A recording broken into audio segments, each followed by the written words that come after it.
que es trauma torácico, la docena de la muerte. Que nuestro ponente es Christian Gori. Él es paramédico del Registro Nacional y coordinador e instructor. Es paramédico certificado por el Estado de Massachusetts y cuenta con el Registro Nacional de Técnico de Emergencias Médicas. Profesor universitario de la carrera de Emergencias Médicas.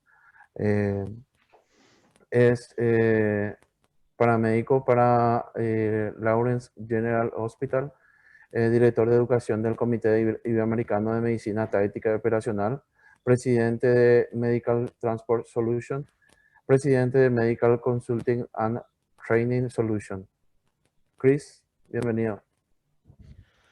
Muchas gracias por la bienvenida.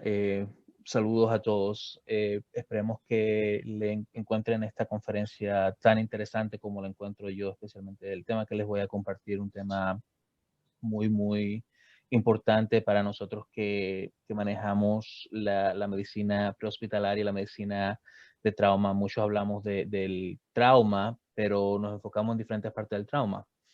Hoy nos vamos a enfocar en lo que es el trauma torácico. Un término que se ha usado por años, no es nada nuevo realmente este término, la docena de la muerte. ¿Por qué le llamamos la docena de la muerte? Estas son las partes del trauma, estas son las 12 lesiones que pueden causar la muerte más rápido a nuestros pacientes cuando hablamos de trauma torácico, ¿verdad? Entonces, esta docena la vamos a dividir en dos partes, dos grupos. Primero tenemos las 6 letales y las 6 ocultas. Las 6 letales son aquellas que vamos a encontrar ya cuando hacemos nuestra evaluación primaria de nuestro paciente. Las 6 ocultas normalmente las encontramos, si es que las encontramos en muchos casos, cuando hacemos nuestra evaluación secundaria en nuestros pacientes. Y en muchos casos nunca las encontramos y ya cuando se vienen a encontrar ya es cuando le están haciendo la autopsia al paciente, o si ya está en un centro médico, llegan a tiempo y logran hacerle usar ya equipos especializados, scans, rayos X y demás, ¿verdad? Hablemos un poquito de la historia de esta docena de la muerte o del trauma torácico. El trauma torácico ha sido documentado extensamente por años y años y años. La primera documentación que encontramos de trauma torácico fue encontrado en lo que le llamamos los papiros de Edwin Smith. Edwin Smith era un comerciante inglés por allá por los años 1862. Esta persona se encontró con un grupo de papiros que compró para negociarlos y allí encontró las primeras referencias a lo que fue el trauma torácico. O sea que ya estamos hablando pasamos del 1862, estamos hablando ya de Egipto.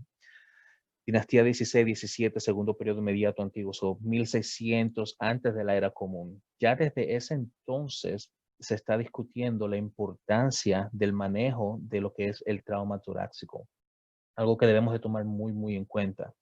Se piensa que este documento fue posiblemente un manual de cirugía militar de aquellos entonces, ¿verdad? Aquí se discutieron 48 casos, incluyendo trauma torácico y su manejo.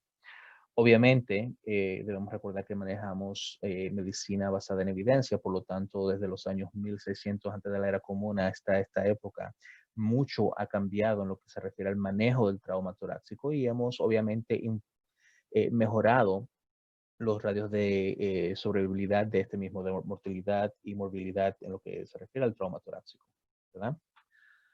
Estadísticamente hablando, el trauma sigue siendo la cuarta causa líder de muerte en las personas adultas en los Estados Unidos. La primera en niños.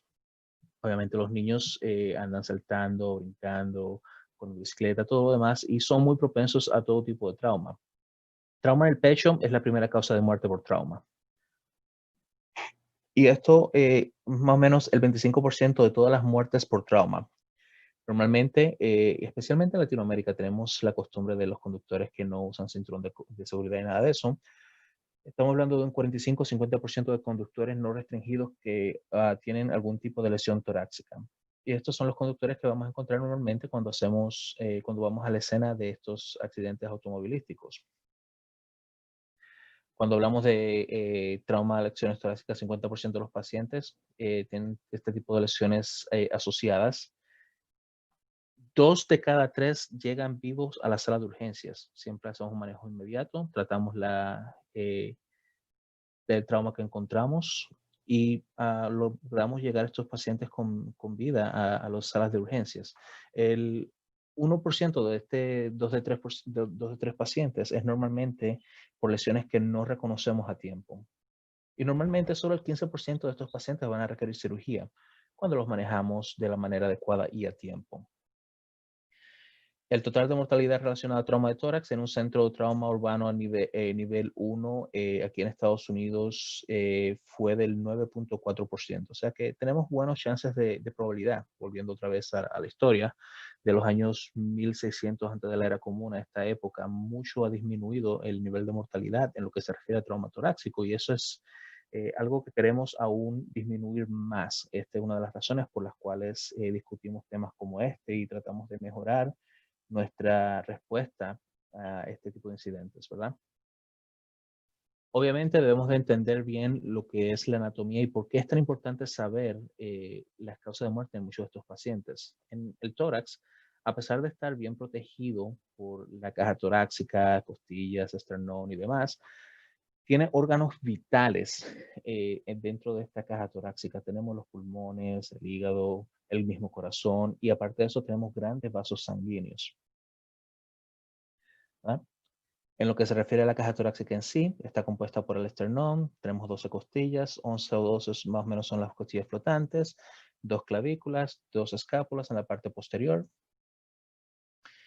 Acá tenemos nuestros otros órganos, tenemos pulmones, corazón, grandes vasos sanguíneos, hígado y demás, órganos sólidos, órganos huecos, ¿verdad? Normalmente cuando hablamos de causas de lesiones del tórax, normalmente hablamos de trauma penetrante del tórax y generalmente consiste en heridas de balas, apuñalamientos. Es una de las grandes, la mayoría de los casos que vemos, no solo en Latinoamérica, también en Estados Unidos vemos mucho de este tipo de trauma cuando hablamos de lo que es el trauma penetrante. Ahora, si nos referimos al trauma contuso, normalmente consiste de los accidentes vehiculares, caídas o asaltos y normalmente es el conductor del vehículo cuando impacta el manubrio, el steering wheel o el guía del vehículo, como el queramos llamar. Cuando hablamos de herida de balas, estas son penetraciones de alta velocidad, lo que quiere decir que hablamos de una gran cantidad de energía cinética o cinética que va a causar daños interiores. Normalmente el punto de entrada en realidad no nos importa tanto, sino como el daño que causa adentro y si hay algún órgano envuelto, cuando hablamos de cavitación y demás. Daño localizado, tenemos cavitación causada por toda esta energía cinética y también tenemos el trauma contuso, ¿verdad? Cuando hablamos de cavitación, esto es más o menos lo que sucede dentro de la cavidad. Esta es la bala que vemos acá entrando. Este es el recorrido, esta línea recta que ves acá, es el transcurso o la trayectoria de la bala, pero todo este espacio abierto que vemos acá, todo lo demás, realmente es la cavitación que produce toda la energía cinética o cinética que va con esta bala penetrando el cuerpo. Normalmente todo este espacio es el momentáneo, pero acá adentro es todo lo que va a quedar permanente luego de que la bala pasa por este espacio. Acá tenemos un video donde nos podemos ver un poquito mejor a lo que me refiero cuando la bala entra y pasa por a través del cuerpo, ¿verdad? En este video usaron gel balístico que usan los policías cuando hacen pruebas. Aquí podemos ver la bala, podemos ver toda la cavitación que está pasando dentro. Todo esto es cavitación acá adentro. Miren, la bala es pequeñita acá y miren toda la cavitación que ha pasado. Igual acá, ¿verdad? Acá tenemos el impacto de la bala, pueden ver. Una bala es pequeña, pero miren toda la cavitación que crea la bala al pasar por toda la energía cinética que está atravesando el cuerpo en ese momento. Ahora imagínense este tipo de herida pasando por el tórax de nuestros pacientes.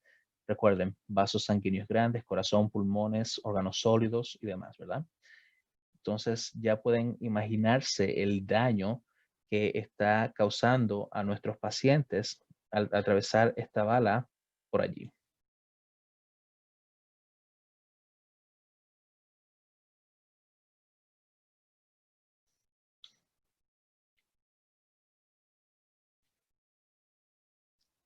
Recuerden que tenemos una cavitación que va a ser temporal, es la más extensa, y luego que él vuelve a su estado seminormal más o menos, el espacio queda una cavitación permanente dentro de nuestros pacientes, ¿verdad? Aquí vemos lo mismo, ese es el gel balístico, como mencioné anteriormente, que usan los cuerpos policiales, FBI, CIA y todo lo demás cuando hacen pruebas de balística. Eh, Muy común usarlo. He visto acá, de hecho creo que tengo algunos ejemplos de cuando he ido a unas prácticas con el equipo SWAT de este tipo.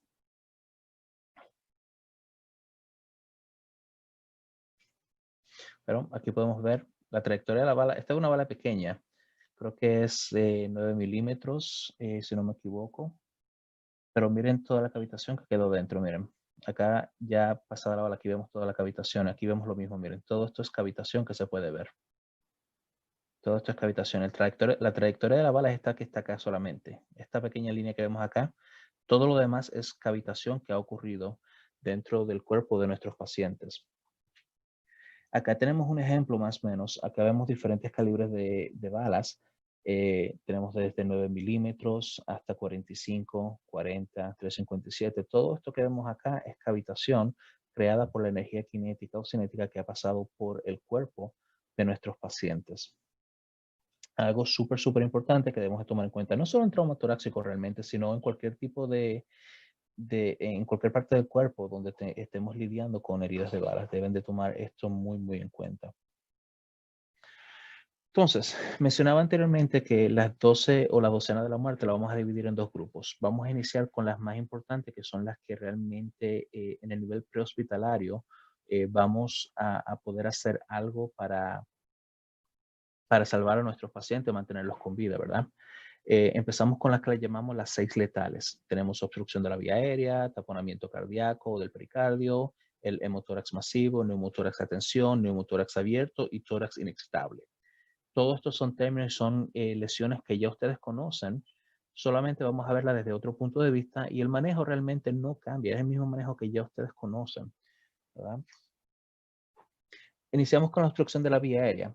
Es una de las causas tempranas de muerte prevenible en todos nuestros pacientes de trauma. Recuerden, si tienen el paciente de trauma, muchos de ellos puede que los encontremos en un estado de inconsciencia. En este estado, estos pacientes no pueden proteger su propia vía aérea, la lengua como músculo. Si el paciente está inconsciente, se relaja, cae y bloquea la vía aérea de nuestros pacientes. Es la obstrucción más común en estos pacientes inconscientes, como acabo de mencionar. La lengua, ¿verdad?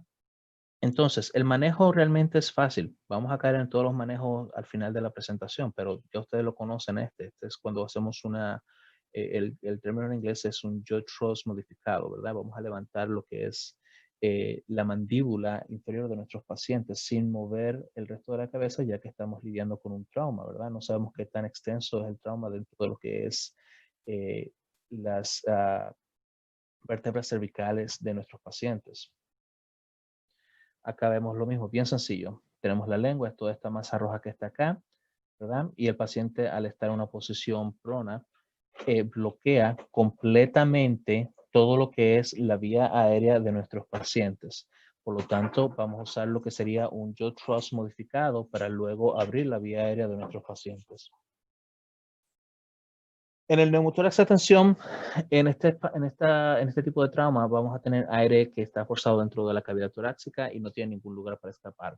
Normalmente, este aire va a estar ubicado en la pleura, en el espacio pleural entre el pulmón y la pleura parietal de nuestros pacientes. En muchos de estos casos, mientras el aire se empieza a acumular en este espacio sin poder escapar, lo que hace es que va a bloquear por completo, perdón, va a colapsar por completo uno de los pulmones de nuestros pacientes. Y si no lo atendemos a tiempo, esto va a hacer que todo el mediastino de nuestros pacientes se desplace hacia el lado opuesto. Por eso uno de los signos que vemos en estos pacientes es la tráquea desviada hacia un lado del paciente o hacia un lado del cuerpo. Es por el mismo, por todo el aire empujando el mediastino de nuestros pacientes, ¿verdad? El pulmón opuesto es comprimido, Y al tener toda esta presión también, el mismo corazón, el retorno venoso va a disminuir, lo cual hace que nuestros pacientes caigan en shock por la disminución del retorno venoso, no tenemos suficiente sangre entrando al corazón y no hay suficiente sangre saliendo del corazón hacia el cerebro y el resto del cuerpo. Tenemos también dentro del neumotórax de atención los signos que vamos a ver normalmente. Vamos a ver la taquipnea. Nuestros pacientes van a empezar a respirar rápido para tratar de compensar por el pulmón que está colapsado. Van a sentir disnea por lo mismo. También por toda la presión dentro van a tener una distensión en las venas yugulares, algo muy común en muchos otros tipos de pacientes que vamos a ver, así que yo no lo tomo personalmente como un signo completamente indicativo o aislado solamente a este tipo de lesiones. En otro caso, la desviación de la tráquea, como mencioné anteriormente, sí es un caso aislado mayormente a lo que es un neumotórax de tensión, y es por lo mismo que había mencionado. La tráquea está derecha dentro del cuerpo y vemos presión acumulándose dentro de un lado del pulmón, empujando todo hacia uno de los lados del mediastino. Por esta acumulación de aire también, si hacen percusión dentro de los pulmones o si escuchan, si hacen percusión en el pecho o si auscultan los sonidos pulmonares, vamos a escuchar hiperresonancia. Ese sonido hueco, como si fuera un barril hueco, solo con aire, es más o menos lo que vamos a escuchar. Y en otros casos vamos a tener la ausencia de los sonidos pulmonares, especialmente en el lado que está el neumotórax de tensión formándose. Aquí vemos una radiografía de este caso. Aquí, como pueden ver, todo esto es aire. Todo esto que ven en blanco acá es aire acumulado. O sea, acá estamos bien, más o menos, pero acá vemos la tráquea desviándose hacia uno de los lados y es por la acumulación de aire en todo el espacio que tenemos acá, ¿verdad? Acá vemos lo mismo. Tenemos todo esto del mediastino de nuestros pacientes, la presión empujando hacia un lado del otro. Aquí lo ven. Normalmente la tráquea siempre se va a desviar la parte superior de la tráquea hacia el punto donde está el neumotórax, porque la base de la tráquea está empujando hacia el lado contrario. Como sabemos, la tráquea está derecha y si la base se empuja hacia un lado, la parte de arriba va a ir hacia el otro lado. Esto es lo que estamos viendo en estos casos con estos pacientes. Acá vemos un ejemplo de lo que sería un neumotórax a tensión. La bolsa de plástico representa lo que sería la capa pleural cubriendo el pulmón. Tenemos el pulmón, ¿verdad? Ese pulmón fue perforado. Ellos van a inflar este pulmón con aire. Empezamos bien normalmente, está inflándose porque en este momento no hay aire en lo que es la capa pleural. El video es un poquito largo, creo que dura unos 8 minutos, no, de hecho, solo unos 3 minutos casi, 2 minutos 15 segundos. Vamos a verlo por completo para ver lo que va a suceder. A medida que se está ventilando el pulmón, ya que el pulmón ha sido perforado, hay aire que está escapando dentro de la bolsa que representa, como mencioné anteriormente, el espacio pleural. Aquí podemos ver cómo la bolsa se está inflando por completo. El pulmón sigue funcionando bien por este momento. Y a medida en que el aire empieza a llenar la bolsa, vamos a ver que por esta presión el pulmón no se va a inflar por completo. De hecho, si se dan cuenta, la persona que está ventilando ahora tiene que poner más esfuerzo al ventilar. Ahora la bolsa está completa de aire. Van a ver cómo el pulmón no va a poder inflarse de la misma manera. De hecho, ya se ve un gran espacio que no se está inflando como lo estaba haciendo antes.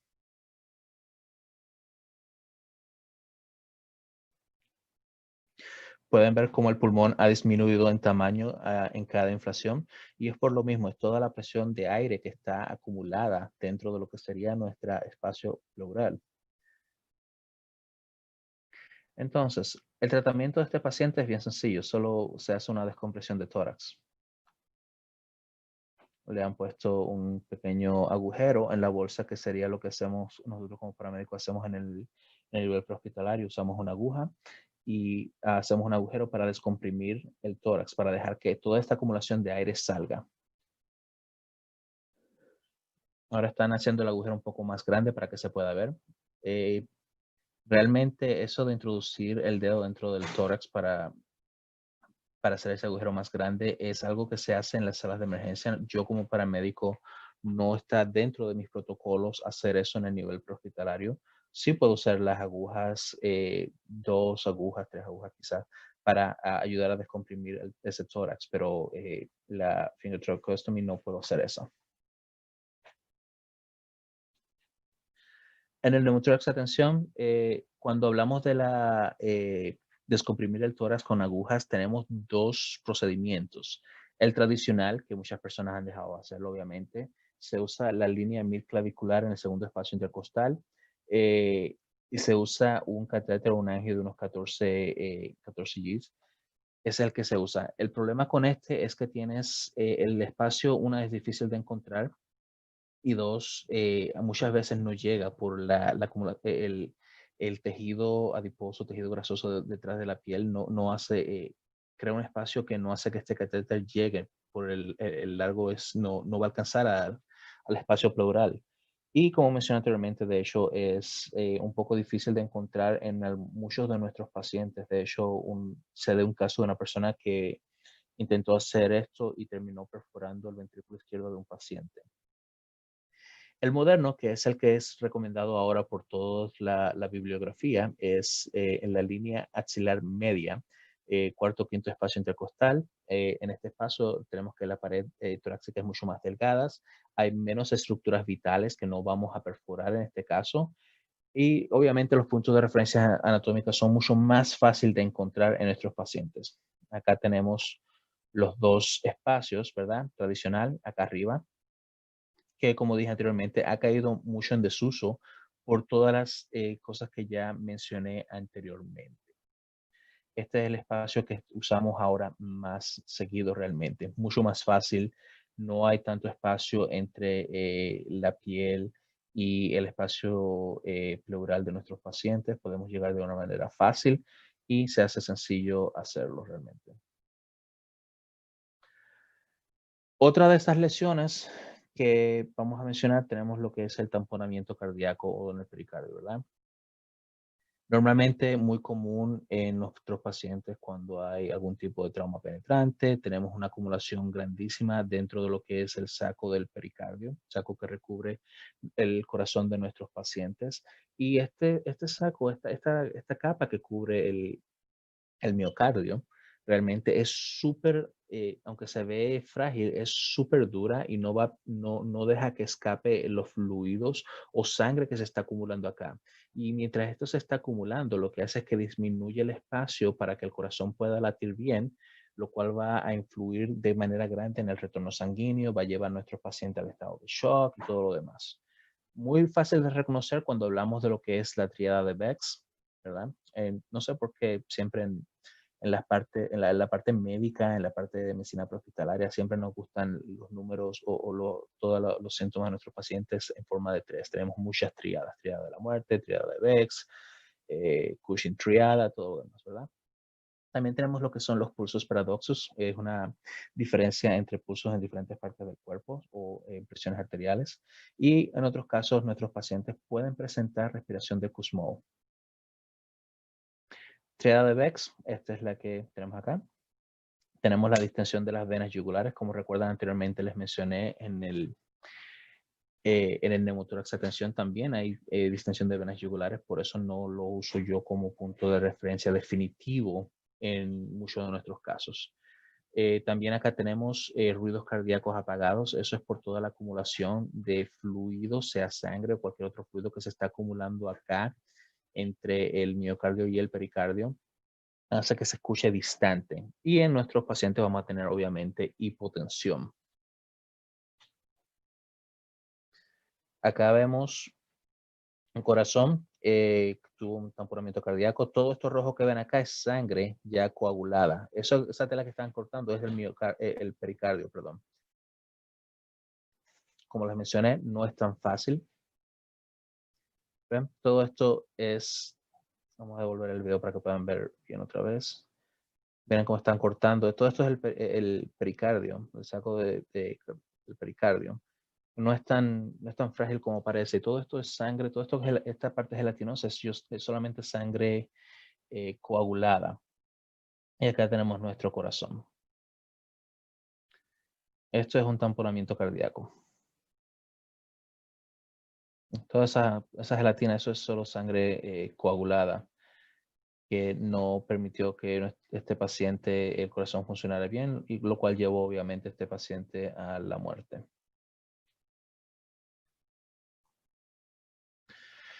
Esta es una radiografía de un paciente que tiene una tamponada cardíaca. Obviamente este es el corazón acá que podemos ver, y todo este espacio oscuro que se ve alrededor es todo el fluido que está acumulado en el pericardio afectando el corazón. En el nivel prehospitalario realmente no es nada que yo pueda hacer en relación a eso. Antes se usaba, se hacía lo que era una periocardiosíntesis. No es recomendable ya para nosotros a nivel prehospitalario. En el nivel prehospitalario obviamente tienen ultrasonidos y pueden hacerlo con más precisión que la manera en que lo hacíamos a nivel prehospitalario. Cuando hablamos de un neumotórax abierto, en inglés le conocemos como sucking chest wound, y le decimos sucking chest wound porque cada vez que este paciente respira, chupa aire dentro del espacio pleural de nuestros pacientes. Lo vamos a ver normalmente en este tipo de lesiones. Hay sangre, obviamente, porque tenemos una herida, y van a haber burbujas saliendo de este espacio. Ese es solamente el aire entrando dentro del pecho de nuestros pacientes. El problema con esto es que va a crear un equilibrio entre la presión atmosférica y torácica. Normalmente estas presiones nunca están al mismo nivel.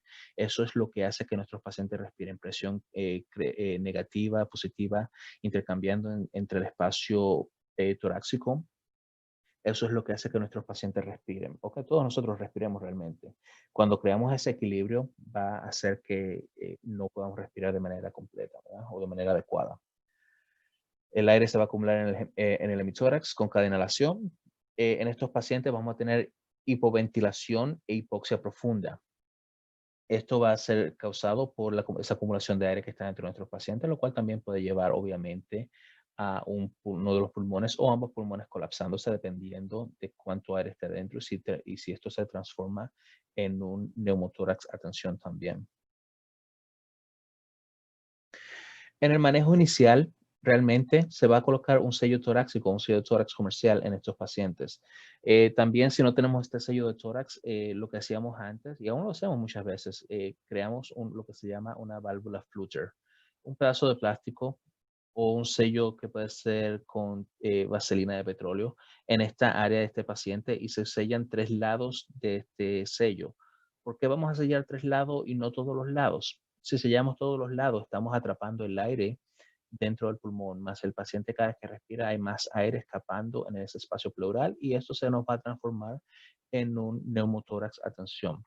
Por eso solamente vamos a sellar 3 lados para permitir un escape para el aire.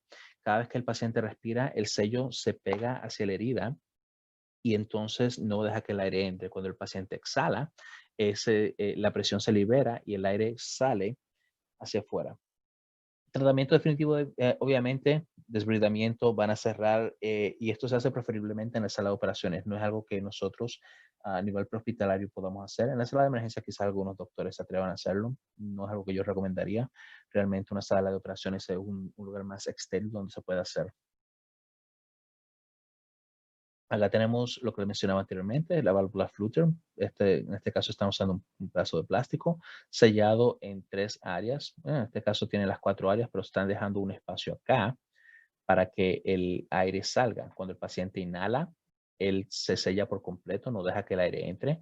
Cuando el paciente exhala, permite este espacio acá y el aire puede fluir hacia afuera de manera adecuada, eh, evitando que esto se nos convierta en un neumotórax a tensión. Tenemos diferentes tipos de sellos de pecho o sellos torácicos comerciales. Anteriormente, ninguno de ellos venían con ventilación. Estos son los nuevos que tenemos ahora. Todos estos, como pueden ver, tienen ventilación. Esto es con el mismo eh, fin de evitar el, el sellado completo y que el aire salga afuera para evitar el neumotórax de tensión. Este acá es la válvula donde va a escapar el aire. Estos canales acá que ven es donde escapa el aire, y aquí igual también. Creo que uno de los primeros sellos torácicos que tuvo este tipo de tecnología era el HiFem Si no me equivoco, puede que esté erróneo, pero fue uno de los primeros que tengo yo conocimiento, por lo menos, que vino con esta tecnología y muy efectivo para evitar que nuestros pacientes terminen con un neumotórax a tensión. Entonces, la diferencia entre el neumotórax abierto y el neumotórax a tensión es realmente si el aire sale o se queda acumulándose dentro de la cavidad torácica. En el neumotórax abierto, el aire entra y sale. Aún va a colapsar el pulmón, de hecho, pero sigue saliendo y entrando. En el neumotórax a tensión, el aire queda atrapado dentro de la cavidad torácica y esto hace que uno de nuestros pulmones colapse. No solo va a colapsar el pulmón, sino que también va a empujar todo el mediastino hacia un lado o al lado opuesto del neumotórax, creando la desviación de la tráquea, poniendo presión en el corazón, disminución del retorno venoso, etcétera, etcétera, etcétera. Acá vemos lo que sería un subcutaneous wound o un neumotórax abierto. Como pueden ver, tenemos una sellado. Cada vez que respira el paciente, se sella y no permite que el aire entre. Cuando el paciente exhala, él se libera la presión y el aire sale hacia afuera. Esto es un claro ejemplo de una válvula Flutter hecha no comercial. Este tipo de sellado, esta tiene eh, vaselina de petróleo, que es la que hace completa el sellado en este paciente.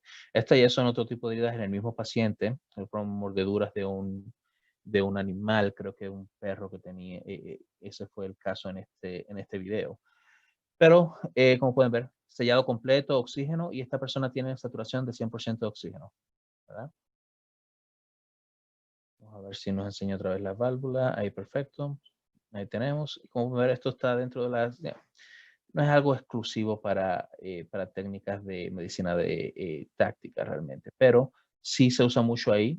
Obviamente, todo lo que conocemos de trauma debemos de mantener en cuenta que viene de combate prácticamente. Todo lo que se sabe de trauma realmente viene de medicina de combate o medicina táctica.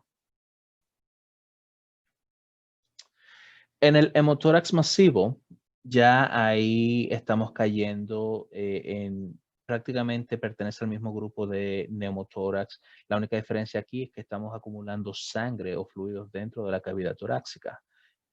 Neumo es aire dentro del tórax, neumotórax, hemotórax, estamos hablando de sangre dentro del tórax, ¿verdad? Normalmente va a presentarse como un shock hemorrágico en nuestros pacientes.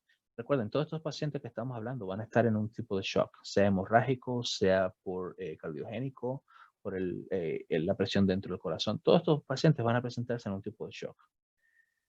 En este caso también vamos a tener ausencia de sonidos respiratorios unilaterales, o sea, solo en uno de los pulmones no vamos a tener sonidos respiratorios cuando auscultamos a este paciente. A diferencia del neumotórax, en este caso vamos a tener un sonido mudo o sordo cuando hacemos percusión en el pecho. En el neumotórax, si recuerdan, es un sonido, es una hiperresonancia que vamos a escuchar. La otra diferencia es que en este caso no vamos a tener venas yugulares distendidas, sino que van a estar aplastadas. El tratamiento de estos pacientes realmente a nivel prehospitalario, oxígeno de alto flujo y quizás, obviamente, monitoreo en estos pacientes de todo, incluyendo el estado mental, oxigenación y perfusión en estos pacientes. Realmente el tratado definitivo va a ser en una sala de emergencias o una sala de operaciones. Aquí vemos la acumulación de sangre dentro de la cavidad torácica, va a colapsar uno de los pulmones y ahí tenemos nuestro hemotórax. En el tórax inestable, cuando hablamos de un tórax inestable, es diferentes fracturas o dos o más fracturas en dos o más partes de la caja torácica. Esto va a crear una inestabilidad. Hay un espacio que está flotante en el tórax y puede llevar a otras complicaciones como la respiración corta, hipoxemia y demás, ¿verdad? fuerza requerida para interrumpir la integridad de la caja torácica típicamente produce una contusión pulmonar subyacente, o sea que no tenemos más de una herida que tenemos que lidiar aquí también. Si tenemos esta contusión pulmonar subyacente, pueden ser acumulación de sangre también en ciertas partes de los pulmones. Algo que es muy común en este caso son lo que le llamamos los movimientos paradóxicos. El pecho no se va a mover. Cuando hablamos de movimientos paradóxicos, vamos a ver que una parte o cierta sección del pecho no se va a mover en conjunto con el resto del pecho en estos pacientes. Es una causa de hipoxia y esto se debe al dolor causado al respirar. Obviamente nuestros pacientes tienen una fractura cada vez que respiran, van a sentir dolor, por lo tanto tratan de no respirar de manera adecuada, y lo otro también es que no van a tomar respiraciones profundas. Eso es algo que es súper importante de tomar en cuenta con estos pacientes, al igual que la contusión pulmonar que está asociada en estos pacientes. También tenemos daño mecánico en el movimiento mecánico del tórax por las mismas fracturas, el mismo daño a la cavidad torácica. No se va a mover de manera adecuada, o sea que el paciente lo está haciendo de manera involuntaria, voluntaria, o las mismas mechanics del tórax no lo van a permitir. Estos pacientes tienen un alto riesgo para un neumotórax y un hemotórax inmediato o retrasado.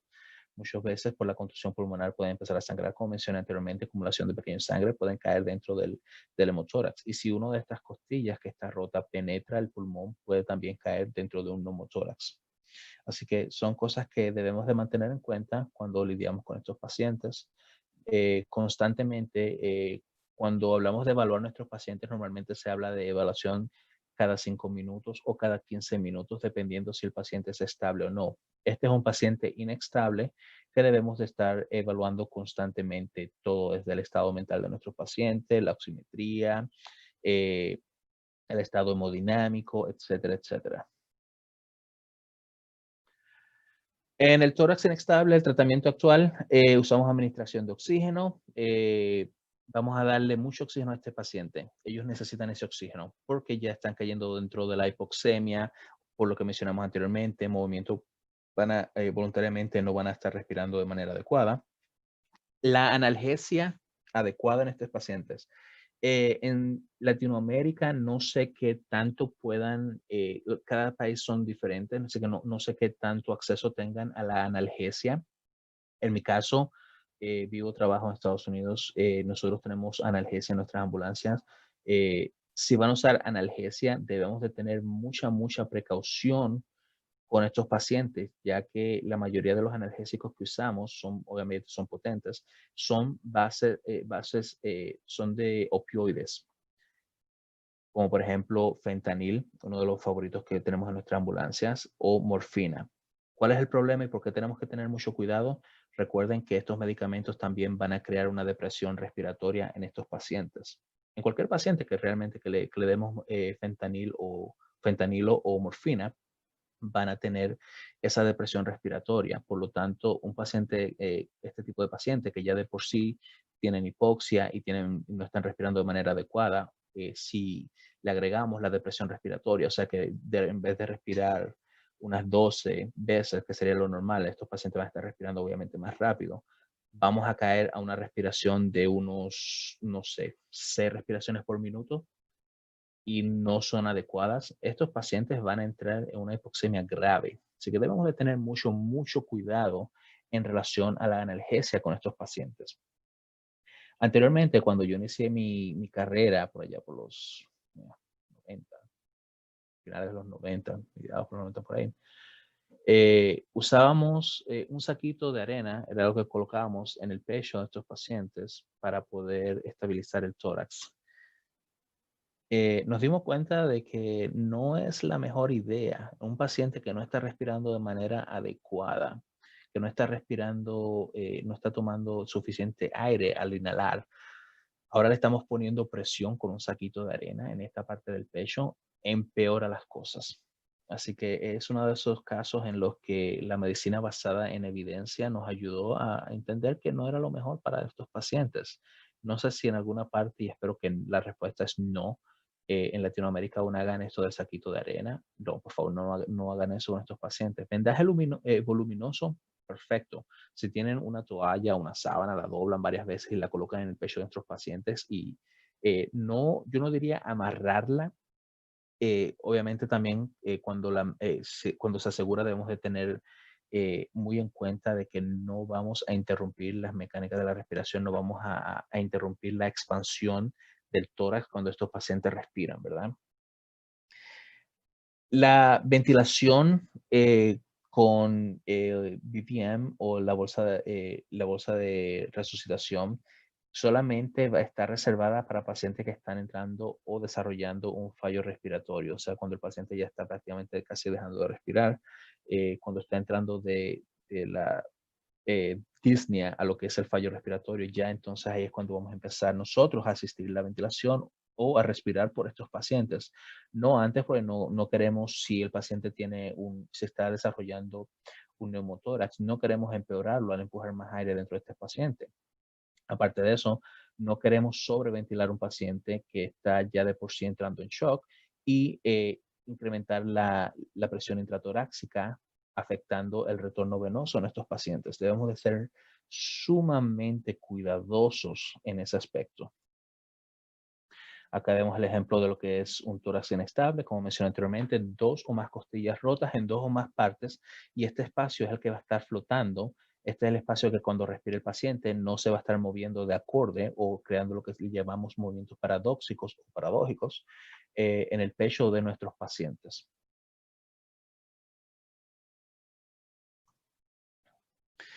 Flausches es el término en inglés que usamos para este tipo de pacientes. Aquí lo podemos ver. Esta parte cuando hablamos de movimientos paradójicos o paradójicos es esto que estamos viendo acá. Acá lo vemos, en esta parte de acá.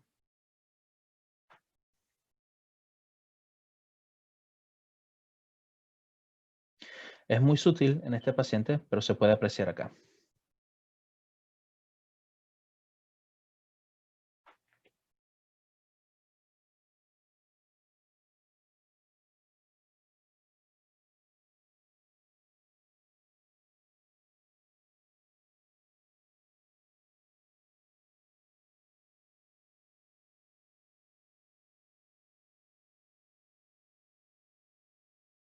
Se logran ver aquí también sutil, pero se logra ver acá en el pezón izquierdo de este paciente el movimiento paradójico en relación al resto del cuerpo o del tórax en este caso.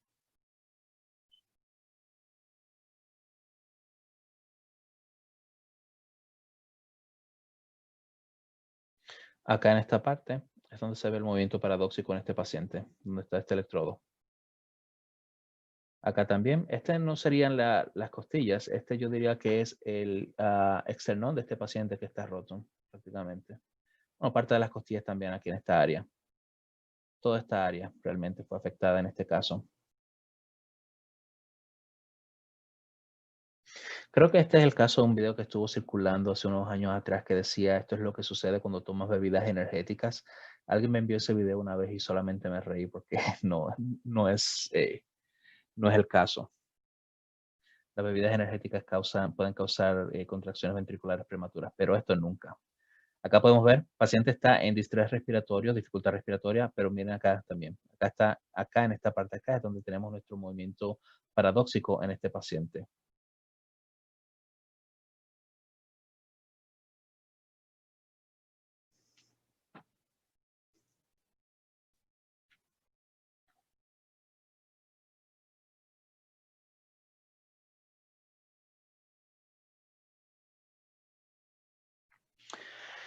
Esas son las primeras 6, esas son las que podemos realmente hacer algo por nuestros pacientes, las que van a eh, hacer que nuestros pacientes mueran de manera rápida, que tenga un declive rápido en estos pacientes.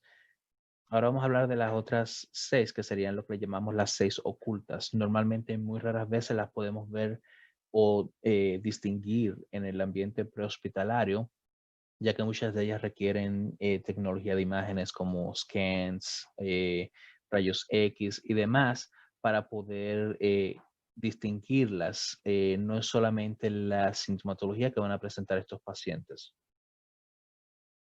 Una ruptura aórtica puede ocurrir por diferentes casos, golpes con el steering wheel, con el guía o el manubrio del coche, caídas de bicicleta, ese tipo de cosas, ¿verdad? Acá tenemos el arco aórtico cuando sale el corazón, ¿verdad? Acá, en esta parte acá,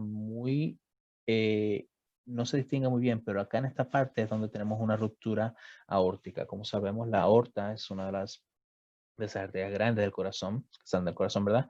Y tienen gran cantidad de sangre. Si tenemos una ruptura ahí, este paciente se nos va a desangrar prácticamente.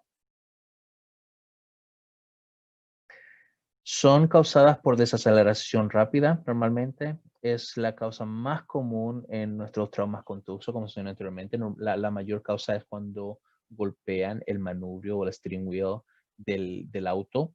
80% de estos pacientes mueren en la escena. Tiene un alto radio de mortalidad.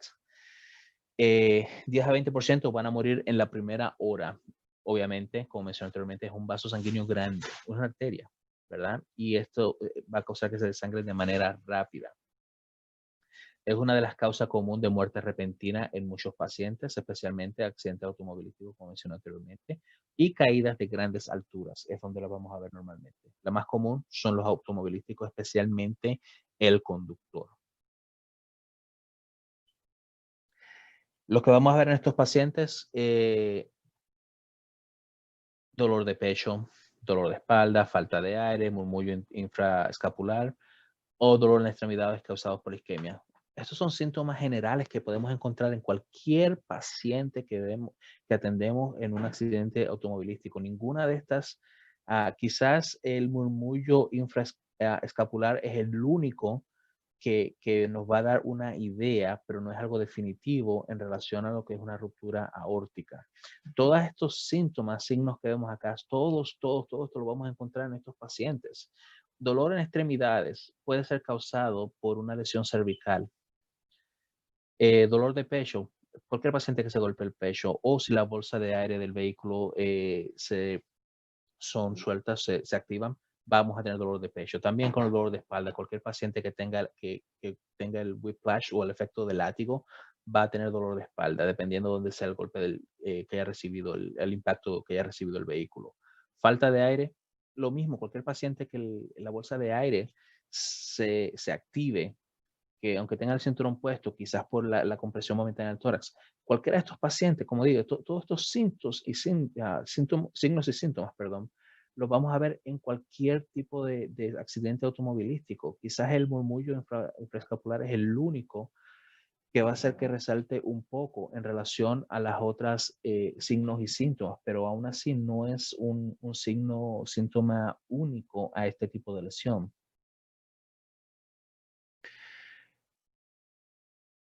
Obviamente, si se logra identificar esta ruptura a tiempo, los chances de sobrevivibilidad de este paciente son grandes en comparación a si no lo logramos a tiempo.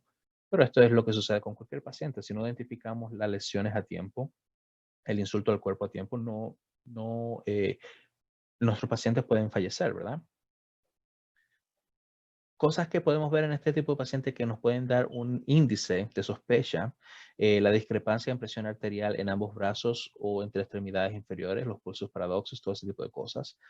Presión de pulso enchanzada, o sea, se van a expandir, la presión sistólica en la diastólica se van a separar completamente. Y si tenemos alguna indicación de contusión de la pared torácica, cualquier indicación o evidencia que hubo algún tipo de contusión de la pared torácica nos debe dar un indicio de sospecha, pero aún así no son exclusivos a una ruptura aórtica. Muchos pacientes quizás pueden sentir que sienten un desgarre en el pecho que va desde el pecho hasta la espalda, como cuando hablamos de aneurisma y ese tipo de cosas. Puede que lo presenten, no es siempre el caso, pero como digo, no es algo que es fácil de determinar solamente basado en estos signos y síntomas. Obviamente sí tenemos grandes sospechas basado en estos signos y síntomas, pero no es algo que va a ser definitivo decir, ok, esto es lo que tenemos, ¿verdad? También tenemos lo que son las lesiones troquiobroncales. extremadamente raras. En lo personal, nunca yo he visto o me he encontrado un paciente mío con este tipo de lesión. Lo he visto sí en la sala de emergencia porque otras unidades lo han llevado o porque el paciente se ha presentado por cualquier otro medio, pero yo en lo personal no tengo una experiencia directa con este tipo de pacientes. Lo que sí vamos a ver en este tipo de pacientes es lo que es el enfisema subcutáneo con compromiso respiratorio. Nos va a dar una idea de que si hay algún tipo de lesión traqueobronquial.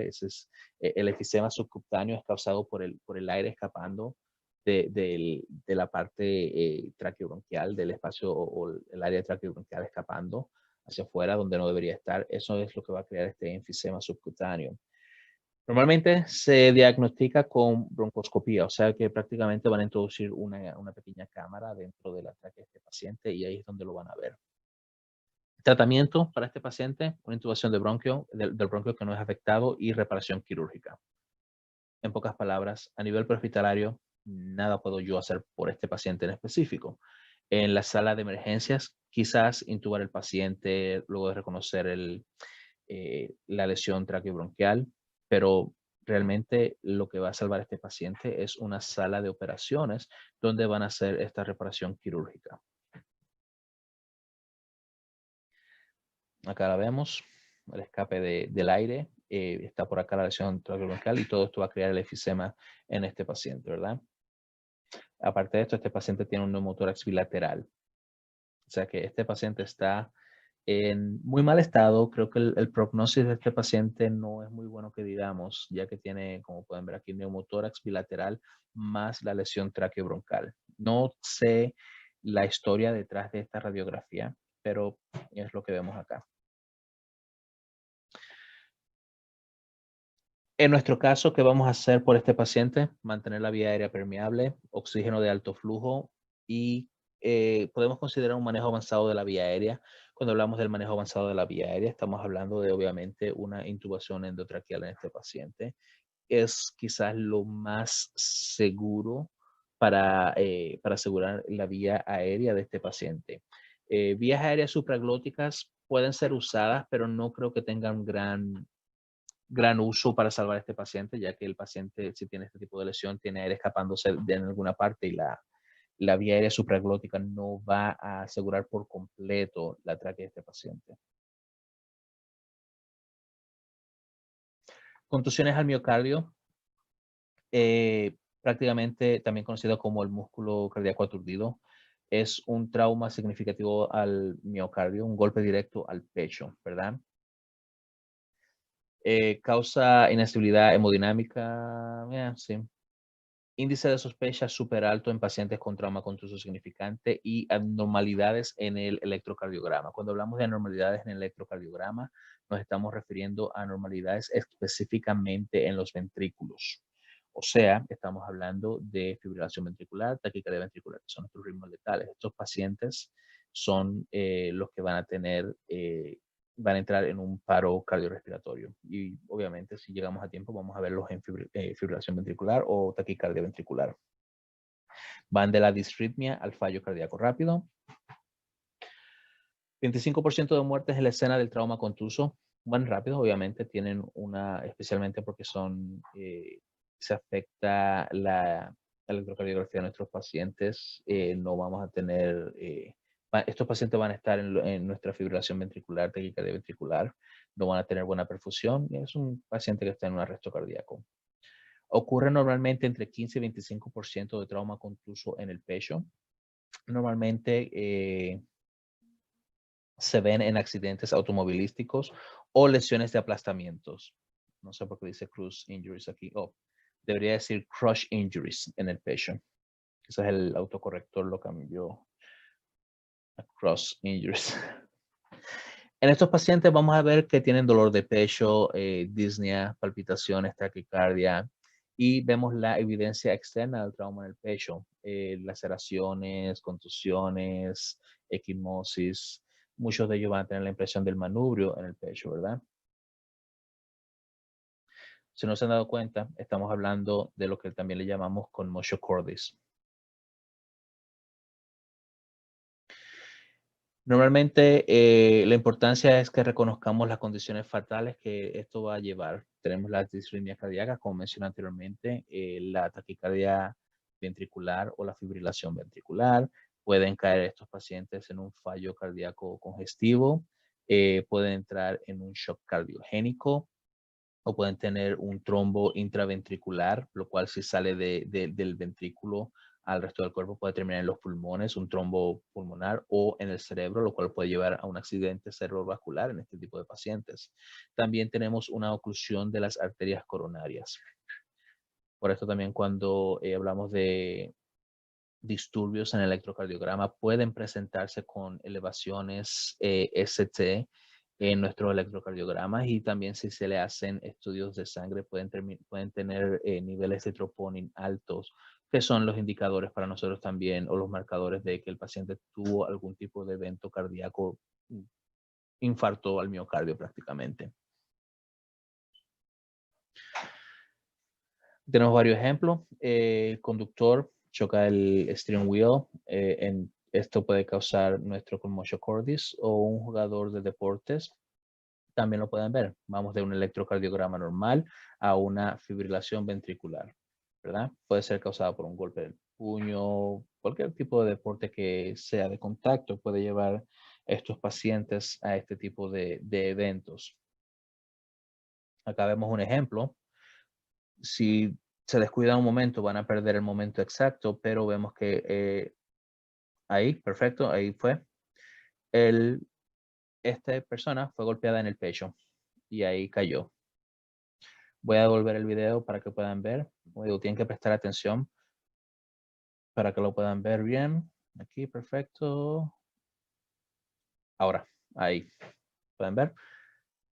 No es algo que va a causar que este paciente muera de inmediato. Tuvo unos segundos en lo que el corazón aún quizás tuvo perfusión por unos segundos antes de entrar en una fibrilación ventricular o una taquicardia ventricular. Honestamente, no sé cuál de los dos ritmos fue que cayó este paciente. Si vamos por lógica, debería haber sido una taquicardia ventricular y luego fibrilación ventricular, pero no siempre puede ser el caso. Este caso, este paciente obviamente falleció, no, como pueden ver, miren todo el tiempo que está perdiendo sin tener una RCP adecuada, un paciente que está en un arresto cardíaco prácticamente. Lesiones en el exófago también pertenecen a las 6 ocultas que hemos discutido, que estamos discutiendo en este momento. También, al igual que las primeras que discutimos, son extremadamente raras o relativamente raras normalmente. Las vemos en traumas contusos o traumas penetrantes. Y normalmente se encuentran en la parte superior del exófago.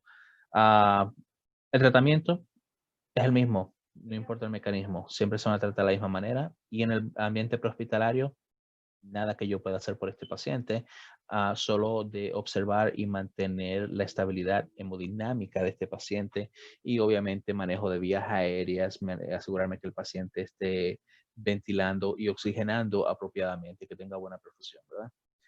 El tratamiento final, una sala de operaciones. Acá podemos ver esta lesión pequeña, no se logra distinguir mucho, especialmente si, no sé si ustedes son expertos leyendo radiografías o no, pero acá en este espacio pequeño es donde podemos ver esta lesión del esófago de este paciente. Lesiones del diafragma, también dentro de nuestras ocultas. Tenemos alto índice de sospecha en pacientes que tienen heridas de apuñalamiento, especialmente si están localizadas por debajo de la línea del pezón. Normalmente, si estaban exhalando cuando el apuñalamiento ocurrió, sabemos que en la exhalación el diafragma, perdón, sube al quinto espacio intercostal. Ahora, ¿el paciente creen que ustedes que va a recordar si estaba inhalando o exhalando cuando lo apuñalaron? Yo digo que no. No sé ustedes si la experiencia de alguno de ustedes sea diferente a la mía, pero yo en lo particular no, realmente no. Muchos de ellos no recuerdan si estaban inhalando o exhalando en estos casos. El diagnóstico normalmente no, muy raras veces podemos reconocer este tipo de lesiones y es porque muchas veces tenemos el túnel, la visión de túnel donde nos enfocamos en la herida que estamos viendo en este momento. Un apuñalamiento, está sangrando el paciente, es lo que vamos a tratar. Quizás tiene problemas para respirar, así que vamos a ventilar al paciente, o vamos a darle oxígeno de alta concentración, 15 litros por minuto.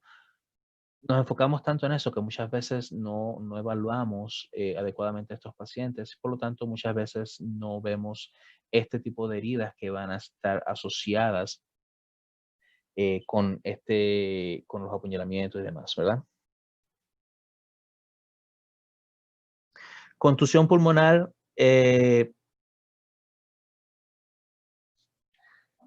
golpes en el pecho, en el tórax van a causar estas contusiones pulmonares. Vamos a ver que los pequeños capilares en los pulmones pueden romperse y vamos a tener sangre acumulándose aquí y plasma también que se va a acumular en el alveolo.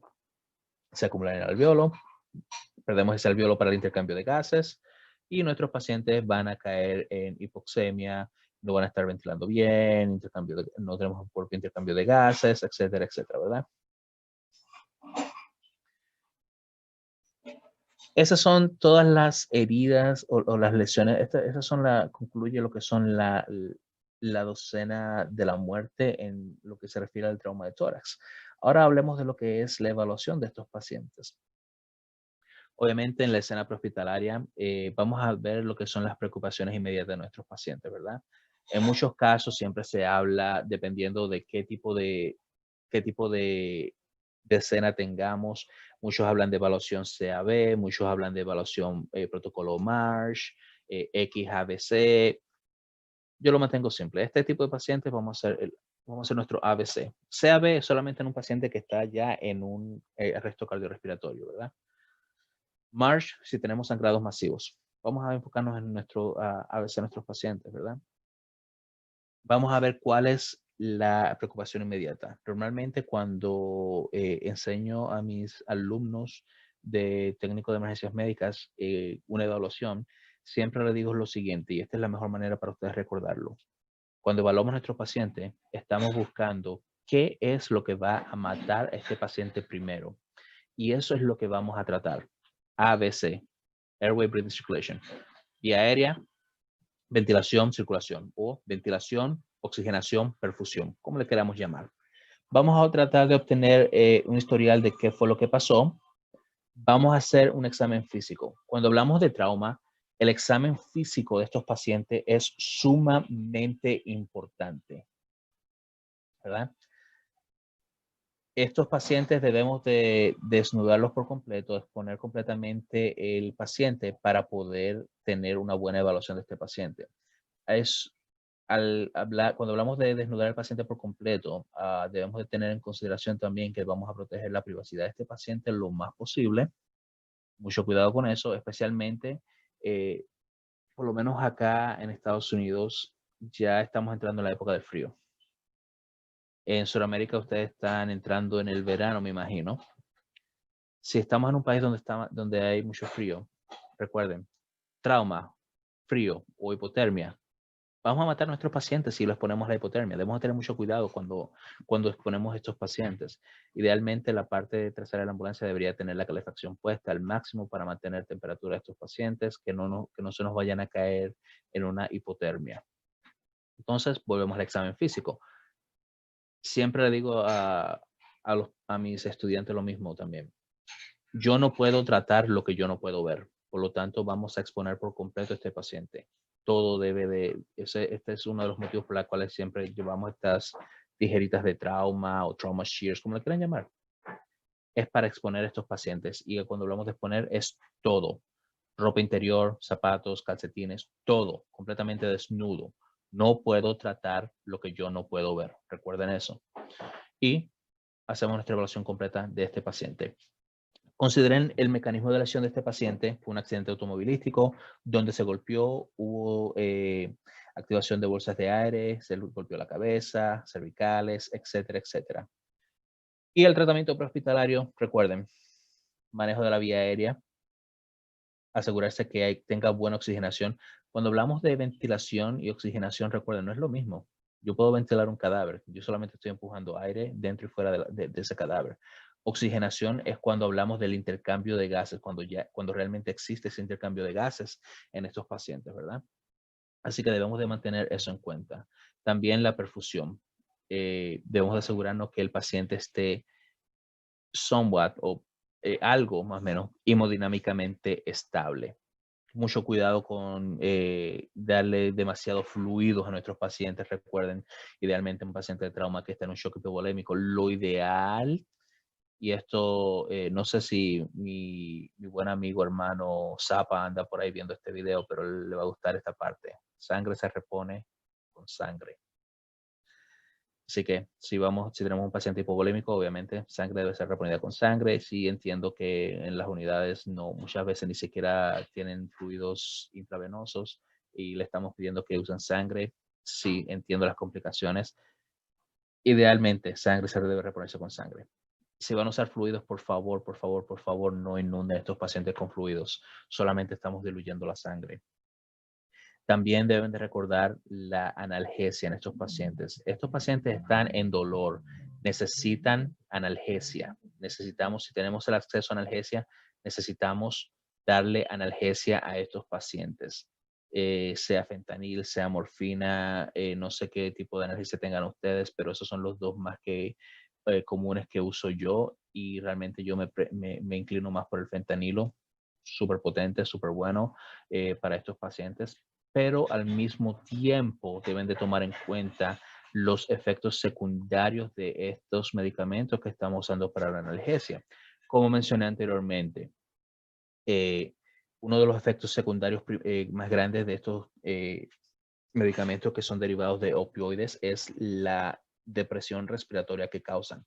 En un paciente que ya de por sí no está respirando bien, no está ventilando bien, ahora le voy a quitar el drive respiratorio, voy a terminar por matar a este paciente si me descuido. Así que debemos de tener muy en cuenta lo que vamos a hacer, cómo lo vamos a hacer y mantener unos de estos pacientes. Como mencioné anteriormente, paciente estable se evalúa cada 15 minutos, inestable cada 5. Este es su paciente inestable, debe de ser evaluado cada 5 minutos. La preocupación inmediata, como mencioné anteriormente, ABCD. Eso es lo que va a matar a su paciente primero. Mantenga la vía aérea, ventilación, oxigenación, perfusión, ¿verdad? En la vía aérea, evaluación, vamos a evaluar la calidad de la respiración, cómo está respirando este paciente. Necesita oxígeno, ¿cuánto oxígeno le voy a dar a este paciente? Si obviamente tiene un distrés respiratorio grande, vamos a darle grandes cantidades de oxígeno, 15 litros por minuto, vía mascarilla de respiración. Si no es tanto, una cánula nasal, 2 litros por minuto. Recuerden, el oxígeno también no es un medicamento tan inofensivo como creíamos antes. Mucho oxígeno va a crear el hiperoxigenación, puede crear los free radicales o los radicales libres que van a crear oxidación y van a crear un desbalance completo dentro del cuerpo. Aparte de eso, el oxígeno también es un vasoconstrictor súper potente. Un paciente que ya de por sí no tiene buena perfusión por el compromiso cardíaco, vamos a afectarlo. Así que tenemos que tener mucho cuidado también cuando damos oxígeno a este tipo de pacientes. Oximetría de pulso, súper importante. Vamos a usar la oximetría de pulso para que nos guíe en el tratamiento de estos pacientes. Idealmente, lo que queremos lograr es entre 94 a 98, 99 quizás por ciento. 100%, ¿por qué no? Por lo que acabo de mencionar, mucho oxígeno puede ser detrimental para este tipo de pacientes. Así que 94 a 98 o 99% es lo perfecto. Sangrados, si no saben cómo controlar un sangrado en este momento, les sugiero que tomen una de las charlas de mi buen amigo Dr. Zapa o de Carlos Vera también de Chile, buenos amigos míos. Ellos son súper buenos en lo que es control de sangrados. Signos vitales, vamos a reevaluar los signos vitales de este paciente cada 5 minutos. Como mencioné anteriormente, este es un paciente no estable o inestable. Cada 5 minutos vamos a estar reevaluando este paciente. Pulsos, respiración, presión arterial, oximetría de pulso, electrocardiograma, todo lo vamos a estar reevaluando. Si no tienen acceso a las cosas avanzadas, manténganse en lo básico. Pulso, respiración, presión arterial, oximetría de pulso.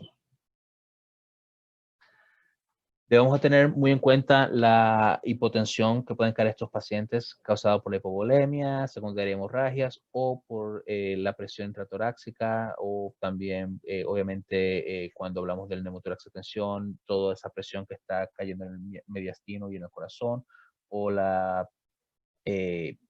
contusión cardíaca. Así que debemos de tener en cuenta la hipotensión de estos pacientes.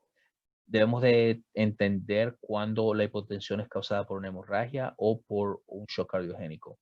Ahí es donde vamos a determinar si este paciente necesita sangre idealmente o no, ¿verdad? Debemos de tener tomar en cuenta cuando hablamos de una hipotensión, en muchos de nuestros pacientes son 3 factores que debemos de tomar en cuenta. Está causado por falta de fluidos o sangre en este caso, el problema está en el corazón o son los vasos sanguíneos que no tienen construcción propia. Esos son los 3 grandes causas de hipovolemia o de shock en un paciente. Así que esas son las 3 cosas que vamos a analizar, qué es lo que está pasando. Hemorragia, shock cardiogénico o shock neurogénico. Inmovilización cervical. Llevamos años y años y años discutiendo la inmovilización cervical. ¿Se usa? ¿Ya no se usa? ¿Qué hacemos? ¿Qué no hacemos? Nexus, no. Tablero espinal, no. ¿Qué vamos a hacer realmente? Los protocolos Nexus, ¿verdad? En este tipo de pacientes, lo ideal, colocamos un collar en cervical y el tablero espinal se puede usar solo para mover el paciente de un punto A a un punto B. Luego de eso, el tablero espinal debe ser removido y el paciente se mantiene en la camilla de la ambulancia. Se eleva a unos 30 grados más o menos, 30, 45 grados, se eleva la cabeza. Mucho cuidado con el collarín cervical.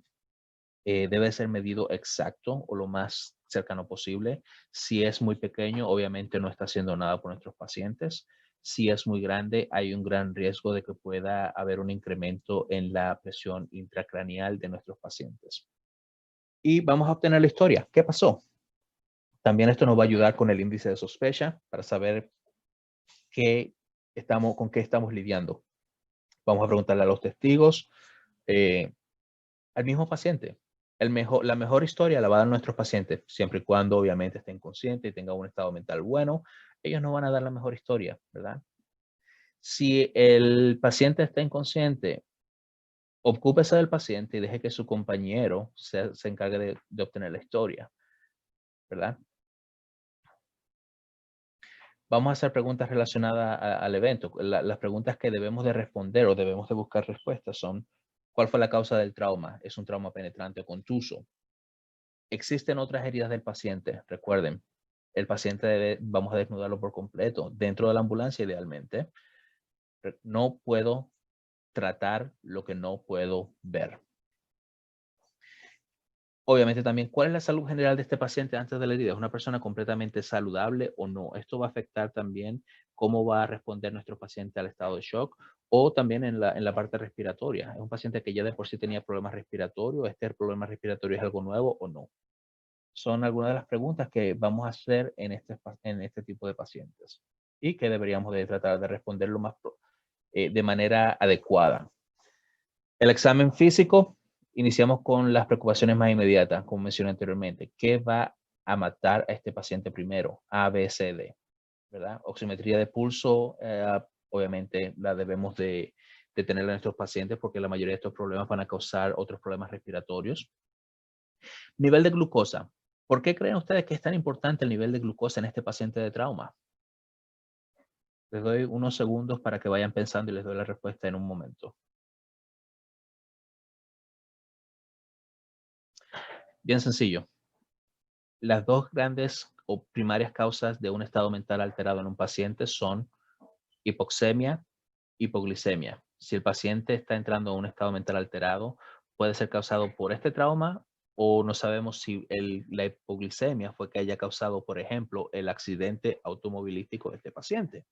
Así que debemos de tomar esas cosas en cuenta. No se olviden de la glucosa. Algo que siempre, incluso yo en mis primeros años como ENT, siempre olvidaba la parte de la glucosa en pacientes de trauma. Siempre preguntaba, ¿pero por qué glucosa en un paciente de trauma? Ahí tiene la respuesta. No sabemos si el estado mental alterado es por el trauma o el estado mental alterado por la hipoglicemia fue lo que causó el trauma. Vamos a hacer nuestro examen de pies a cabeza.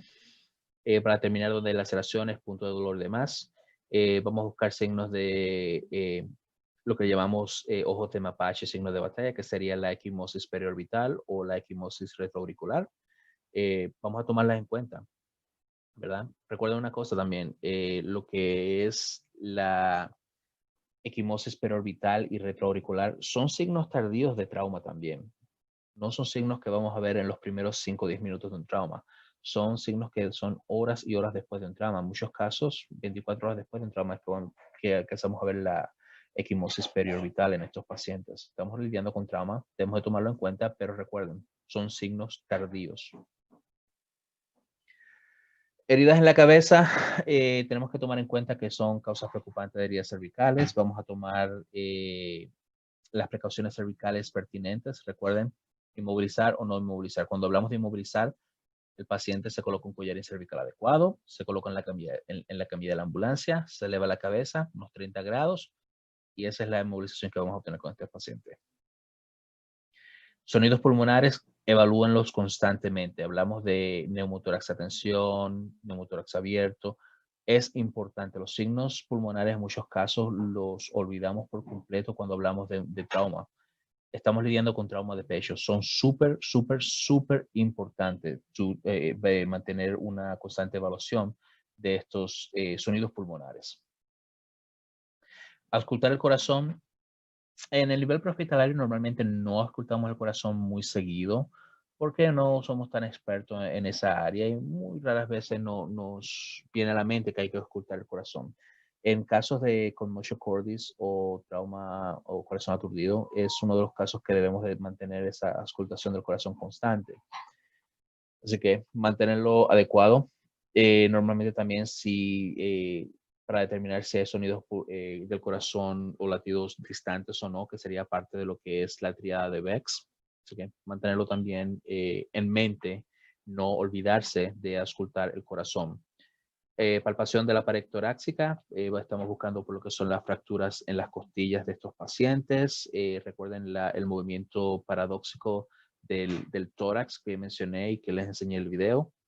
Deben tener mucho cuidado con estos. En el abdomen, al igual, vamos a buscar heridas en los órganos sólidos envueltos. Recuerden, el hígado y todo lo demás son en parte están dentro de la caja torácica por una parte, por otra parte no. Así que deben de tener en cuenta también esto. Cualquier inestabilidad, vamos a relacionar a los signos vitales. ¿Qué tan están los signos vitales? Hay algún tipo de equimosis en la pared abdominal. De por cierto, uno de los más comunes que vemos es cuando el paciente tiene el cinturón puesto.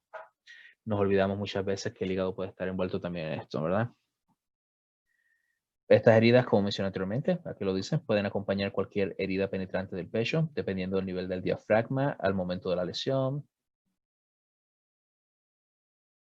Vamos a mantener una evaluación neurológica de este paciente también.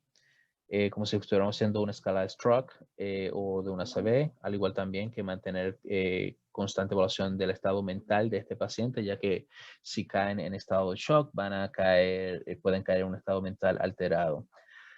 Las extremidades, vamos a evaluarla, buscar por lesión, la piel, equimosis, vamos a tomarla en cuenta, y cualquier deformidad, vamos a tomarla en cuenta también.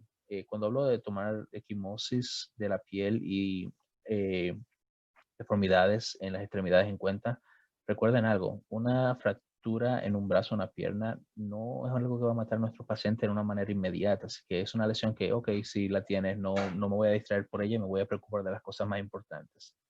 Ventilación, oxigenación y perfusión. Cualquier área de dolor debe ser inmovilizada siempre y cuando tengamos el tiempo. Recuerden, lo primordial, oxigenación, ventilación, perfusión. Si tengo el tiempo, sí, voy a ocuparme de inmovilizar brazos, dedos, lo que sea necesario, ¿verdad? Vamos a evaluar constantemente el estado vascular de este paciente antes y después de inmovilizar, llenado capilar, pulso, sensación, todo ese tipo de cosas. Vamos a tratar la oximetría, oxígeno, oxígeno, oxígeno. Sí es bueno para nuestros pacientes, pero deben de tener mucho cuidado. Entre 94, 98, 99% es lo que queremos lograr. Ese es el objetivo. Más de ahí, el 100%, caemos en el riesgo de tener intoxicación por oxígeno en otros pacientes, hipoxemia, y entonces hablamos de lo que son los radicales libres, los free radicals.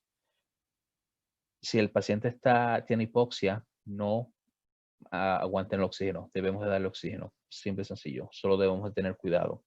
Si el paciente presenta hipoglucemia, vamos a darle glucosa, vamos a darle, idealmente, si el paciente puede mantener y proteger su propia vía aérea, si no tenemos ningún tipo de lesión que afecte la vía aérea, le vamos a dar glucosa oral. Si no es el caso, le vamos a dar soluciones con alta cantidad de azúcar, dextrosa, para poder elevar la glucosa. Idealmente, yo en lo personal soy muy fanático en pacientes que tienen hipoglucemia. Yo no doy dextrosa al 50% porque causa mucho daño vascular realmente. Yo soy fanático de dextrosa al 10% en agua. Eso gradualmente lleva el target de la glucosa a donde yo quiero llegarla. No necesito un cambio rápido y da tiempo también al cuerpo a metabolizar sin caer luego en cascada otra vez hacia abajo. Recuerden, la espina cervical vamos a evaluar y vamos a inmovilizar o estabilizar de acuerdo a lo que necesitemos o veamos, siguiendo protocolos locales. Algo que siempre menciono y lo había olvidado mencionar hace un momento, cuando hablo de estos tratamientos, yo le estoy hablando de los tratamientos que yo tengo la facultad de hacer de acuerdo a mi protocolo y nivel de entrenamiento. Ustedes deben de siempre, siempre seguir sus protocolos locales, obviamente, para que no se vayan a meter en problemas. No digan que porque yo les dije cómo hacer una descompresión de tórax con una aguja, ya están autorizados para hacerlo. No, por favor, no me metan en problemas, que quiero seguir dando conferencias. Heridas penetrantes, vamos a usar sellos torácicos comerciales, válvulas Flutter si es lo que tenemos a manos. En las extremidades vamos a movilizar y evaluación constante del nivel vascular. Algunas cosas que debemos de tomar en cuenta siempre cuando hablamos de las heridas de trauma, del trauma del tórax, lo que llamamos las perlas y algunas trampas en las que a veces caemos. No debemos de enfocar la atención a la lesión ocurrida por el trauma del pecho. Como mencioné anteriormente, es lo que sucede mucho con el trauma en el diafragma. Nos enfocamos en esa herida que estamos viendo, pero caemos en la visión de túnel y no nos damos cuenta de lo que está pasando con el diafragma. Lecciones intraabdominales ocasionalmente pueden ocurrir con trauma torácico bajo, así que deben tomar eso en cuenta también. Vamos a buscar distensión de las venas yugulares en la presencia de trauma penetrante de tórax, así también como pueden ser aplastamientos si tenemos la contusión del precardio y todo lo demás. Siempre vamos a hacer una evaluación tórax secundaria en trauma de tórax. Siempre, siempre, siempre deben de hacer su evaluación secundaria en todos los casos, no solo causa trauma torácico, ¿verdad?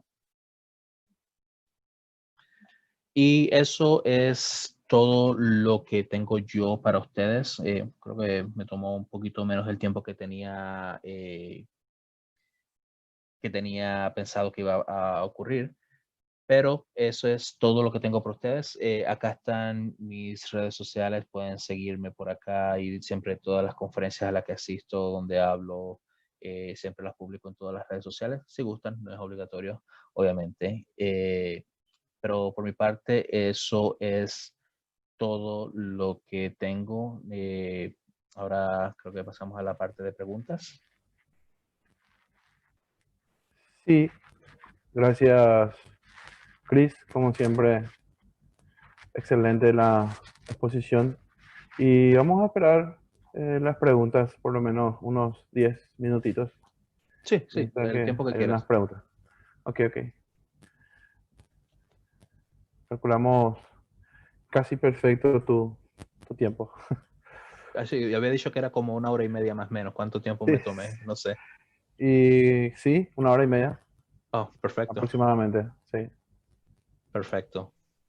justito. 5 minutos antes terminamos, porque tenemos a partir de ahora 15 minutos de preguntas y respuestas. Ok, cuando quieran. Ok, vamos a esperar las preguntas.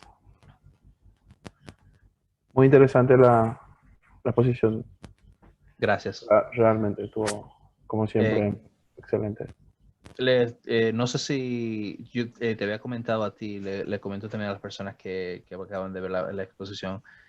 Esta es la primera vez que hago esta presentación en español. La estuve traduciendo Sí, hace poco, la había terminado. Recuerdo que te había mencionado a ti que la he hecho varias veces en inglés, pero sí. esta es la primera vez que hago esta exposición en español. Así que si vieron algún error gramatical, les pido disculpas. Muchas veces mi computadora me cambia las palabras del español al inglés sin yo darme cuenta. Sí, sí, realmente nos sentimos afortunados y honrados por esta, tu primera exposición en este tema. La verdad, me habías comentado, realmente muy interesante.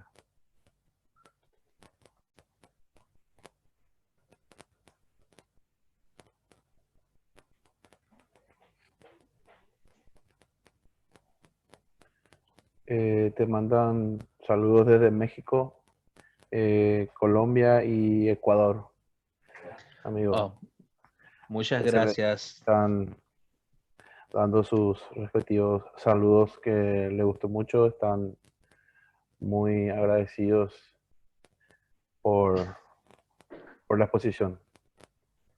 Muchas gracias a todos, de hecho, lo que han logrado ver la exposición. Para mí siempre es un gran honor poder exponer, llevar un poquito de conocimiento y no deberían de ustedes darme las gracias a mí. Yo debo darles las gracias a ustedes por tomar un poco de su tiempo para venir a escucharme a mí.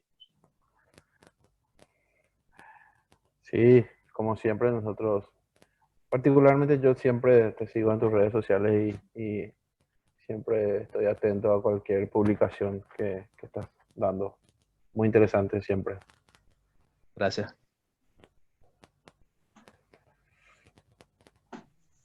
Ahora son saludos, muy buena la exposición, excelente la ponencia, muy buena exposición, muy clara y específica, excelente la exposición. Nos dice Ara Antonelli, excelente ponencia. Cristiano Manuel Martínez, excelente exposición. Martín Villanueva, muy buena exposición, muchas gracias.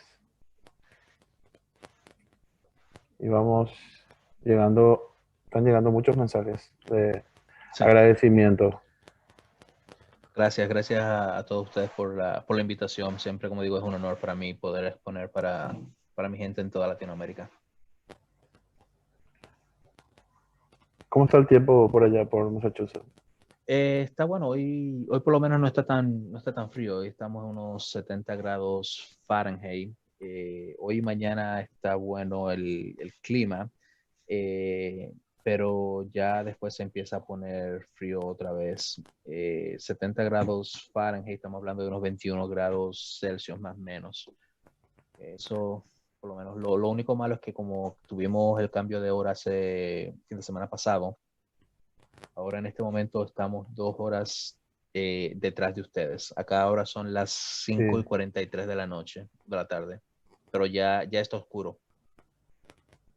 Ah, ok, ok. Emilio Isfran pregunta, ¿cuál es el protocolo para taponamiento cardíaco en el ámbito prehospitalario? Ok, como mencioné anteriormente, en el ámbito prehospitalario, el taponamiento cardíaco no es mucho lo que nosotros podemos hacer, solamente tratar de mantener el paciente hemodinámicamente estable a base de fluidos, pressors, ese tipo de cosas. Bueno, no tanto pressors porque el problema no está en las venas, pero tratar de manejar la ventilación y la oxigenación del paciente. Lo que realmente va a requerir este paciente no es algo que antes sí se hacía en el nivel prehospitalario aquí en Estados Unidos, pero ya no, lo que es una pericardiocintesis, una aguja súper larga, entraba por acá abajo, por donde termina la cavidad torácica, entre el diafragma más o menos por acá, y se llegaba hasta el pericardio, se perforaba el pericardio con esta aguja y se extraía el fluido. Creo que en los hospitales aún hacen la pericardiocintesis. Obviamente ellos usan ultrasonido y demás para poder llegar al punto exacto sin afectar de manera radical el corazón. Pues el otro problema que tenemos, si ya un corazón que está molesto de por sí, por decirlo así, ya el corazón está irritado, si lo irritamos sobre más podemos llevarlo a que caiga en disritmias, como sería una taquicardia ventricular o fibrilación ventricular, y es lo que queremos evitar. Antes lo que se hacía era la pericardiocentesis, una aguja larga, se conectaba uno de los electrodos a la aguja, y cuando empezamos a ver un ritmo cardíaco en el monitor cardíaco, ya sabíamos que estábamos ahí. Es algo que nos quitaron en el nivel prehospitalario. Dentro de mi protocolo no está hacer eso por el mismo hecho. Así que a nivel prehospitalario, oxigenación, ventilación y mantener al paciente hemodinámicamente estable y llevarlo a la sala de emergencias donde tienen acceso a maquinaria y tecnología de imágenes como son la rayos X, ultrasonidos y demás, donde pueden hacer una pericardiocentesis de una manera segura.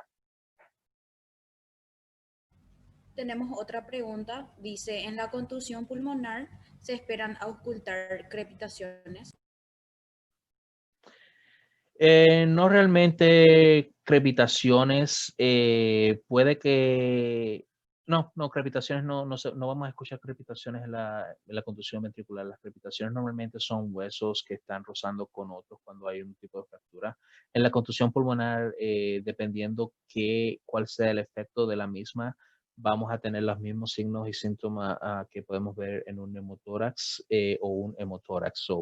Puede que haya un derrame de sangre, pequeña cantidad de sangre entrando al espacio pleural o plasma que puede llevar al hemotórax, o si el corazón, los pulmones fueron afectados, vamos a ver una acumulación de aire, entonces vamos a caer en un neumotórax.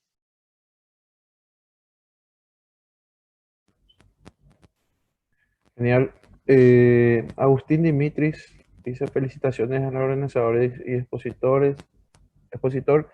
Enfatizar la BPP en respiración paradojal por toras inestables. La utilización de bolsas de arena hace varios años está en desuso.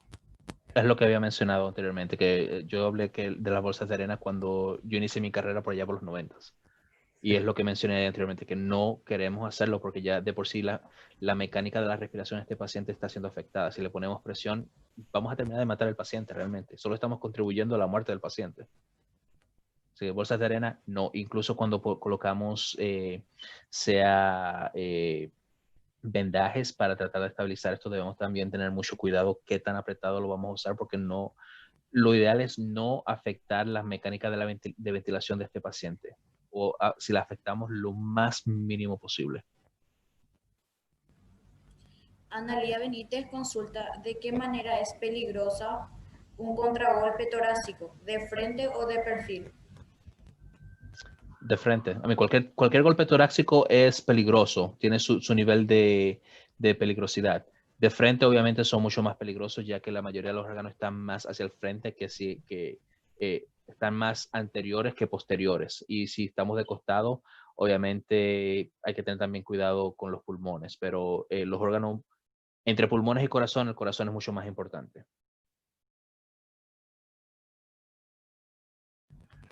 ¿Otra pregunta más? ¿Ahora? Tenemos unos 5 minutos más. Sí, adelante, no hay ningún problema.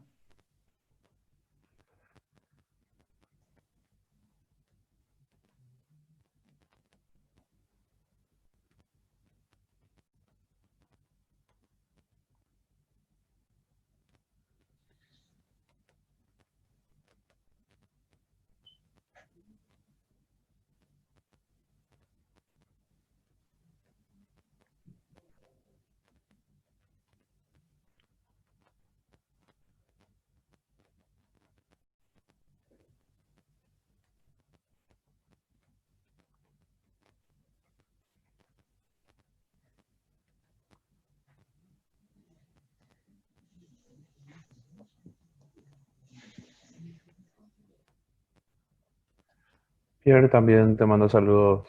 Chris está con Bien. una... Pierre. Oh, Pierre, le escribí hoy temprano. Sí. No sé si está escuchando por ahí, pero Pierre, muchos saludos, hermano, abrazos. Recuerda lo que te dije, cuídate que te necesitamos todavía. Tenemos muchos planes que tenemos que cumplir. Sí, está con una actividad también universitaria, así que está con eso ahora. Sí. Pero de seguro va a estar mirando después la grabación. Perfecto. Después, después cuando termine la conferencia, me imagino que van a poner el link en la página de ustedes de YouTube. Si puedes, por favor, me la envías Sí, sí, sí. para colocarlo en la página mía igual. Ok, sí, sí, sí. Te envío al grupal de WhatsApp sin problema. Perfecto. Bien. Creo que ya estamos. Emilio Isfran nos pregunta, ¿podría volver a explicar cuándo decido administrar glucosa a un paciente de trauma? Luego, bueno, la respuesta es bien fácil. Si el paciente tenemos evidencia de hipoglicemia, evidencia quiere decir que hicimos la prueba y el paciente presenta hipoglicemia, vamos a darle glucosa. De alguna manera u otra. Las dos maneras que podemos darle glucosa es vía oral o vía intravenosa. Si el paciente está despierto, puede seguir los comandos que le doy, puede proteger y mantener su propia vía aérea, le damos glucosa. Si no es el caso, si el paciente está inconsciente o si por algún motivo u otro no puede proteger su vía aérea, entonces le damos dextrosa. Como mencioné anteriormente, yo en lo personal doy dextrosa al 10%, causa menos daño vascular en nuestros pacientes.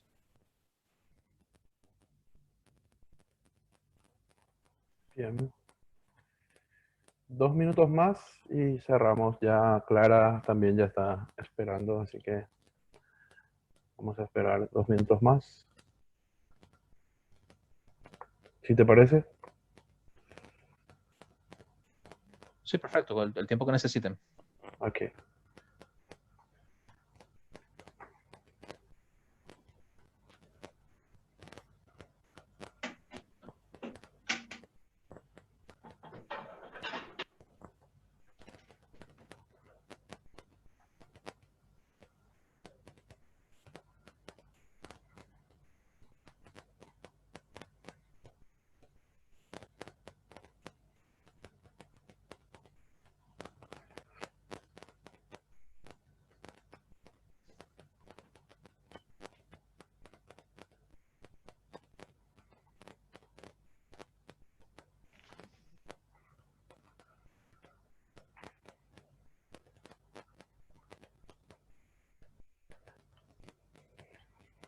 Bien, Chris. Te agradezco muchísimo, como siempre, por tu apoyo. Y la verdad, personalmente me siento muy honrado de tenerte como expositor eh, una vez más y esperemos que no sea la última. Así que estamos siempre expectantes a tus publicaciones. Ahí en el grupal también ya dijeron que te van a estar siguiendo en tus redes sociales para poder ver siempre las publicaciones con la que alzas. De verdad, muchas gracias. Perfecto. Muchas gracias a todos los que tomaron su tiempo una vez más para venir a escucharme. Como dije, esta es la primera vez que hago esta exposición específicamente en español. Siempre la he hecho en inglés, nunca en español. Así que muchas gracias. Espero que me disculpen por algunos errores gramaticales que me di cuenta que habían ahí. Se pueden seguirme en las redes sociales que les presenté ahí. Siempre publico todos los seminarios, webinars en los que participo. Si me permiten, la próxima semana tengo 2. De hecho, esta misma presentación la haré otra vez el martes. La información está en mis redes sociales y el sábado próximo tenemos otra que es sobre una pequeña introducción a lo que es la medicina táctica. De la cual también participo a través del Comité Iberoamericano de Medicina Táctica, donde soy el director de educación. Así que toda la información, si lo desean, está en mis redes sociales, pueden seguirme. Siempre publico muchas cosas por allá. Y por último, disculpe que esté usando un poco del tiempo suyo. Varios de mis amistades por allá, por Honduras, Guatemala, han sido afectados por la tormenta tropical que pasó por allá. Así que si pueden, por favor, les pido que los mantengan en sus oraciones y les ayuden de alguna manera u otra. Por ahí hice una publicación hoy en mi Facebook, donde de alguna manera pueden ayudar a través de los amigos míos de IMS Guatemala, a través de José María Reyes. Él está recaudando, no sé si están en Guatemala, si hay gente aquí de Guatemala, pero están recaudando comida perecedera, ropa y ese tipo de cosas para ayudar a las personas afectadas. Así que si pueden, se los agradecería mucho de todo corazón que por favor ayuden y mantengan en oraciones a mis amigos allá en Guatemala. Y si hay alguna persona aquí de Guatemala, chicos, fuerza. Honduras también, fuerza. Saldremos de esta. Muchas gracias. Sí, no dudes de eso, no dudes de eso, Chris, que vamos a estar eh, pidiendo por ellos nuestras oraciones y ver de alguna manera de poder ayudar. Ya muchas gracias, Chris, y estamos en contacto, hermano. Un abrazo. Gracias. Abrazos. Saludos a todos. Bye. Bye bye.